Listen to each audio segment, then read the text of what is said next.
எபிரேயர்ல நீங்க வந்து விசுவாசிகளுடைய பட்டியல் இருக்குது. அந்த விசுவாசிகளுடைய பட்டியல்ல யார் பேர் வருது? யார் பேர் வருது? அது எப்படி சிம்சோனுடைய பேர் வரலாம்? எப்படி சிம்சோனுடைய பேர் வரலாம்? விசுவாசிகளுடைய பட்டியல்ல எப்படி சிம்சோன்? ஏன்னா அவருடைய மிஸ்டேக் வந்து பெரிய மிஸ்டேக் இல்ல. நம்ம அந்த தவற வந்து நம்ம வித்தியாசமா பார்ப்போம். அது மோசமான தவறு.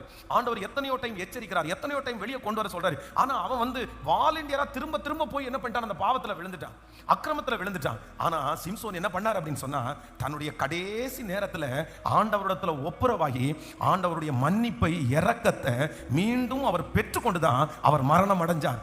அதனாலதான் வேதம் சொல்லுது, அவரிடத்திலிருந்து மொட்டை அடிக்கப்பட்ட எடுக்கப்பட்ட அந்த முடி திரும்பவும் முளைக்க தொடங்கினது, முளைக்க தொடங்கினது.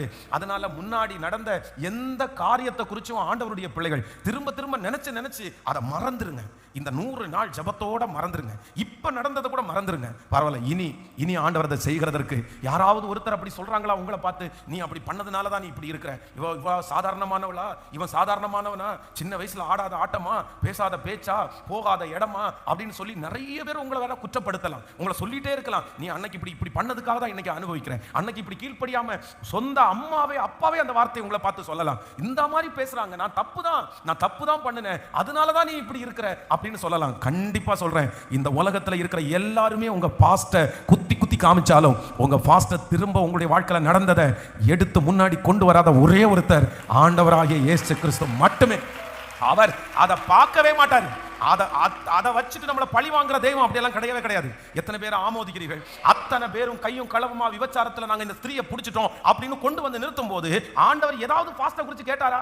நீ என்ன தப்பு பண்ண, எத்தனை பேர் உனக்கு இருந்தாங்க, இல்ல ஏதாவது கேட்டாரா, விளக்கம் கேட்டாரா? ஒண்ணுமே கேட்கல.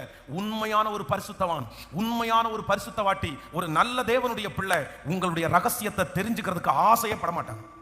அதான் வெயிட், அதுதான் ஆண்டவர்.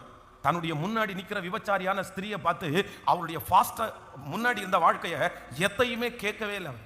எந்த வார்த்தையும் கேட்கல.